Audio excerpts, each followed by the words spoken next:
Lah menika to Kyai Semar Badranaya ingkang arsa nunggu praptanira keng putra Petruk Kantong Bolong anggenipun den utus ngampil wujudipun jimat Jamus Kalimasada minangka dados sarana Kyai Semar hambangun jiwane para manungsa. Kedadak sawanira Raden Abimanyu satriya Plongkowati gawe kagiat kang samya mulak.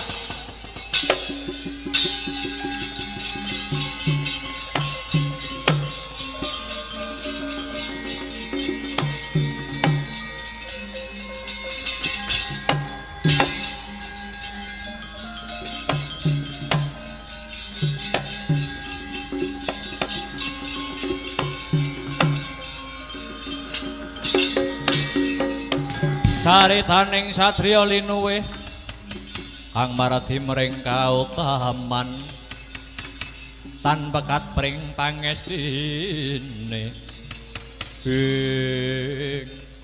punika kula sawang anake Raden Janaka namine Raden Abimanyu satriya Plongkowati.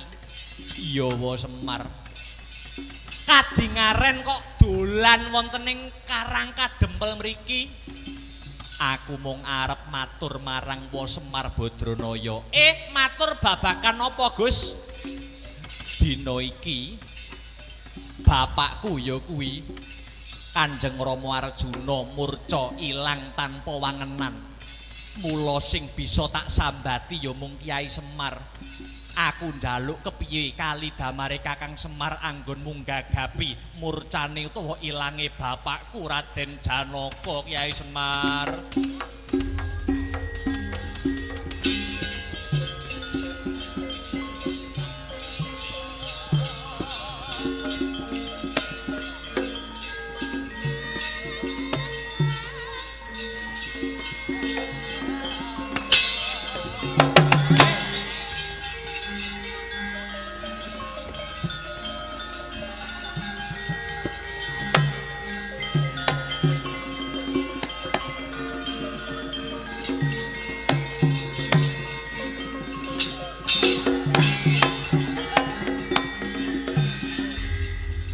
Iki Petruk sing tak anti-anti. Piye Petruk?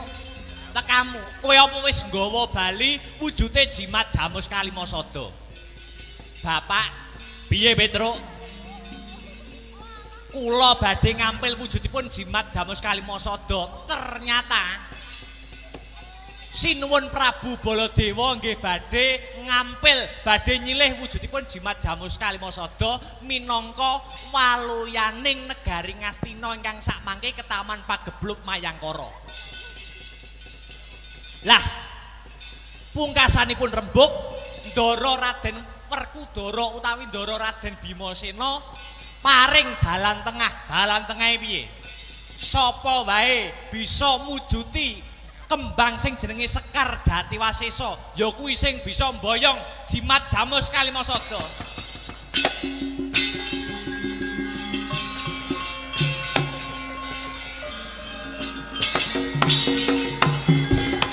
Wa Semar, pripun Gus? Aku ngerti papan panggonane Sekar utawa kembang sing jenenge kembang Jatiwasesa. Mapanipun wonten pundi? Ya kuwi mapane ana ing negara Purakencana. Negara Purakencana Kakang. Mula ayo sadurunge goleki ilange ramaku ya kuwi Raden Janaka luwih dhisik panjenengane Wa Semar bakal tak bantu goleki Sekar Jatiwasesa supaya bisa ngampil wujuding jimat Jamus Kalimasada. Monggo kula dherekaken, Gus.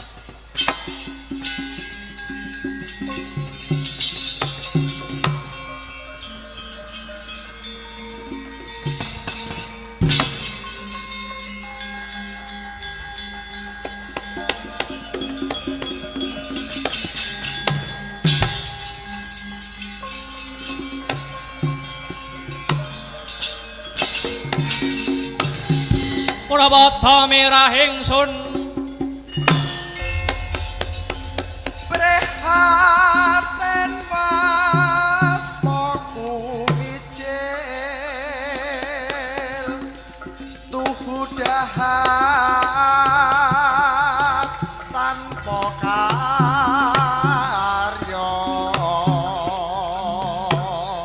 sengkang rinemekan Gusti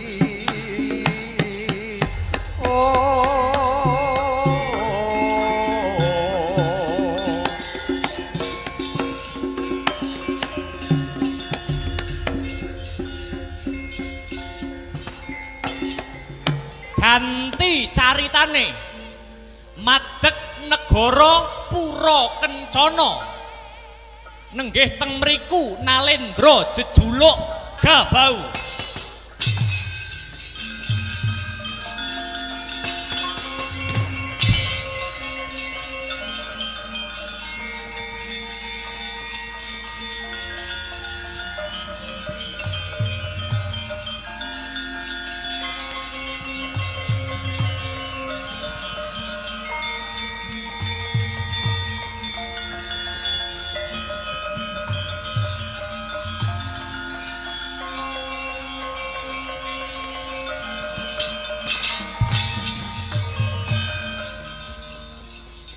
iki ana satriya sing dedeke Kuru sapa jenengmu Raden Abimanyu kang dadi jenengku iki mapan ana negara Pura Kencana ya iki negara Pura Kencana jenengmu sapa aku sing mimpin negara Pura Kencana kene jenengku Prabu Naga Mahabau ya katone negara Pura Kencana kene Ketaman Pagebluk ya negara kene Ketaman Pagebluk aku antuk wangsiting dewa negara kene bisa pulih yen bisa ya kuwi mujuti sing jenenge Kembang Jatiwasesa kamangka Kembang Jatiwasesa kuwi jagat ora ana tunggale sing duwe ya mung negara Pura Kencana nanging aku ora bisa njupuk wujude Kembang Jatiwasesa kuwi mau Raden mula yen panjenengan Raden Abimanyu bisa njupuk wujude Kembang Jatiwasesa bakal tak wenehi ganjaran ning ngendi panggonane Kembang Jatiwasesa bakal tak pethike dina iki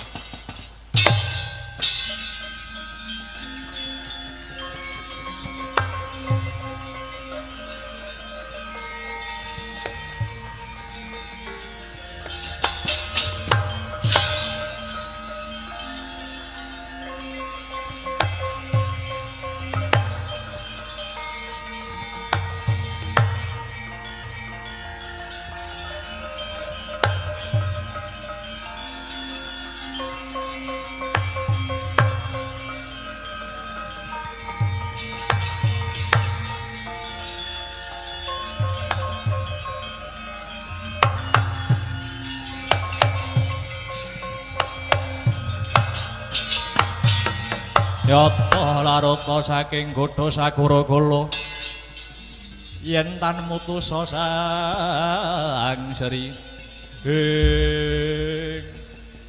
kuwi wujude Kembang Jatiwasesa Raden iya Prabu Naga Mahabau bakal tak pethike minangka sarana pulihing katentreman ana ing negaramu Pura Kencana kene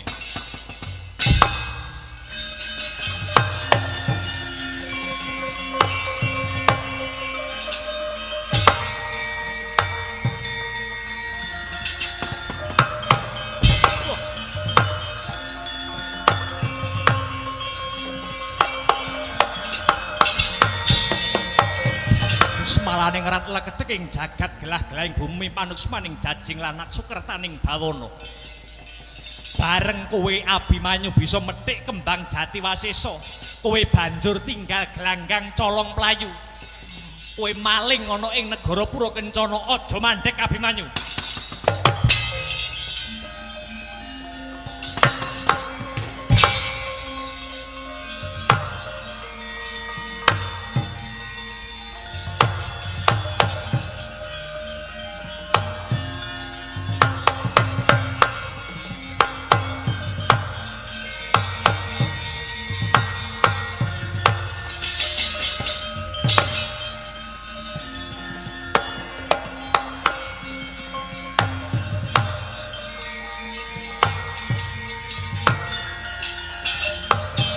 Yata laruta saking godha sakura kula yen atanamu tusa sang Sri Wa Semar iki wis ndak wujudi kembang jati wasisa saka negara Purakencana. Sembah nuwun Ndara kula Raden Abimanyu. Kula percaya Semar pitados tukuling kembang jati wasisa mengke boten dangu malih Keng Rama Raden Janaka mesti bakale balik Ndara kula.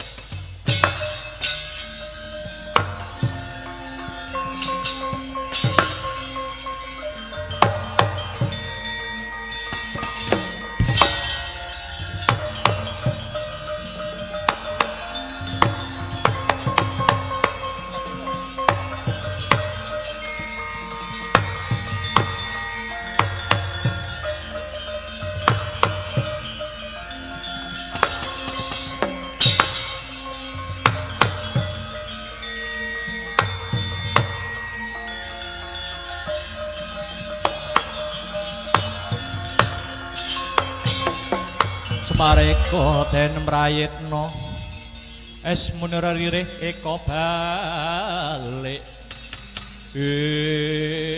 Ndara kula Prabu Puntadewa piye Kakang Semar kula pun saged mujuti syarat ngampil jimat Jamus Kalimasada syarate kudu mujuti Sekar Jati Wasisa Sekar Jati Wasisa pun kula beta niki wujude kembang Jati Wasisa.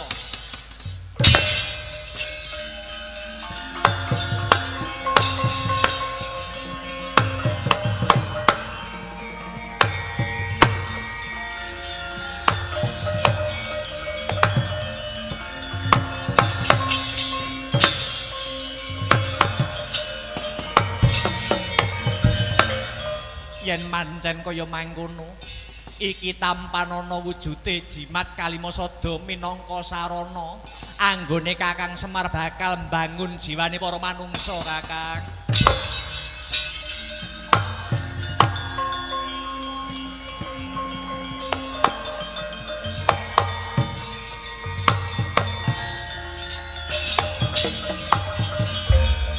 Kula mbangun jiwane menungsa kanthi dasar nyilih jimat Jamus Kalimasada niku jane mung simbol. Mung simbol supados sampeyan dados pejabating negara tansah nggondheli wujudipun dasaring negara ingkang katulis wonten Kalimasada. Kalimasada 5 sing dadi usada. Setunggal rasa panembah, angka 2 rasa kamanungsan, angka 3 rasa manunggalan, angka 4 musyawarah, angka 5 rasa adil. Punika kedah digoceki digondheli kanthi kenceng supados negari Ngamarta menika dados negari ingkang ayem tentrem gemah ripah loh jinawi dadi negara kang baldatun thaibatun baropun gofur.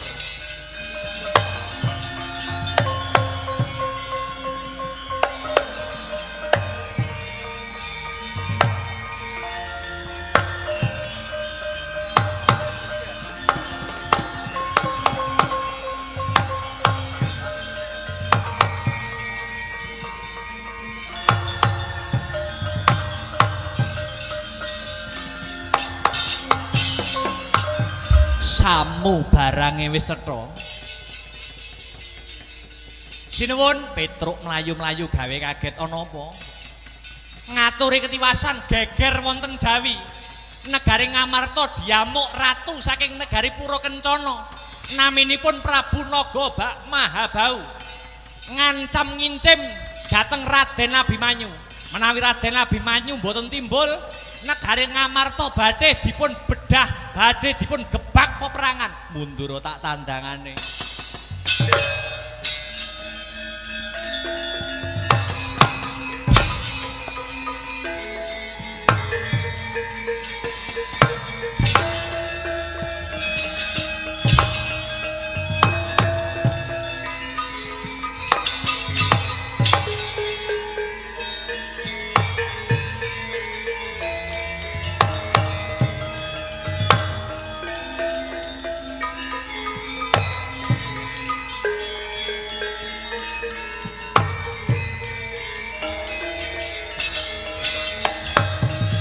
Langlanging driya mangu mangungkung kanduhan rimang lirlino tanpa kahanin. Iki sing nyolong kembang jati Wasesa. Ayo balekno kembang jati Wasesa. Kula pasrah jiwa raga dumateng Prabu Naga Mahabau. Ayo tandingana adu kesekten karo Prabu Naga Mahabau. Kula mboten badhe nglawan Paduka. Nyawa kula badhe kula udhakaken. Lho, kowe kok ora wani karo aku dasarmu apa? Mboten wonten jamak limrahipun wong tuwa wani kelawan anake, wong tuwa kendel mateni anake. Aduh anakku ngger.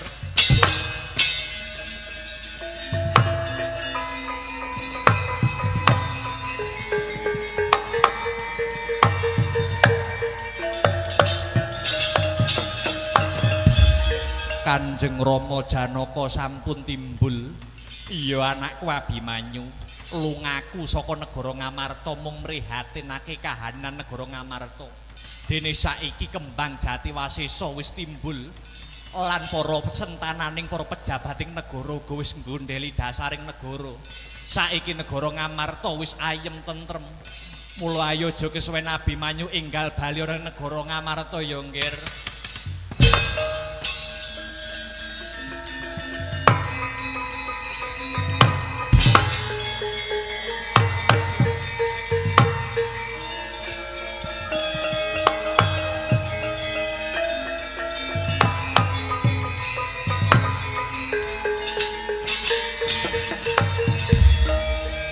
Rayoli binentang Kresna, Kresna. Koko Prabu Baladewa. Ya, kembang jati Wasesa wis dientukke dening Petruk. Tegese sing nyilih jimat Kalimasada kuwi si Petruk. Aku ora nrimake perkara iki. Aku ora nrimake perkara iki, jimat Jamus Kalimasada kudu ning tangane Prabu Baladewa. Koko Prabu sampun, Koko Prabu. Paduka inget menawi kembang jati Wasesa punika mboten mapan wonten ing asta paduka ning malah ning tangane Semar Badranaya, tegese kembang jati Wasesa senes jodhonipun Kurawa, senes jodhonipun paduka sinuwun Prabu Baladewa. Ngalah Koko Prabu nglenggana, monggo kula aturi kondur mawon wonten Mandura. Wah, ketiwasan.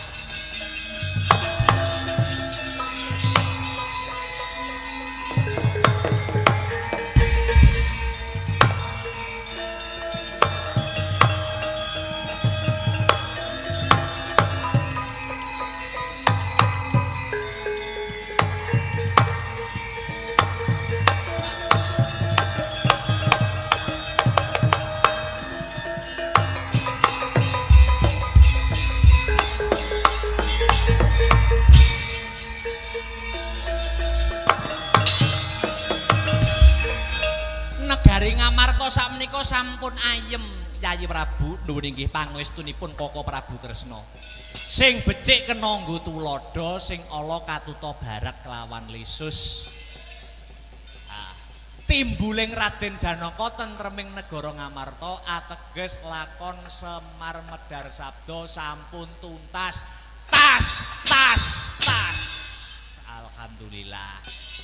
Muga-muga sumrambahing tentreming negara Ngamarta sumrambah wonten ing SMA Negeri 1 Nganjuk. Tambah maju, tambah bersatu, bermutu nomor 1. Kula nyuwun pamit mbok bilih wonten klenta-klentring ngatur nyuwun agunging samudra pangaksami. Slamet sing nanggap, slamet sing ditanggap, slamet sing nonton tanggapan. Astabrata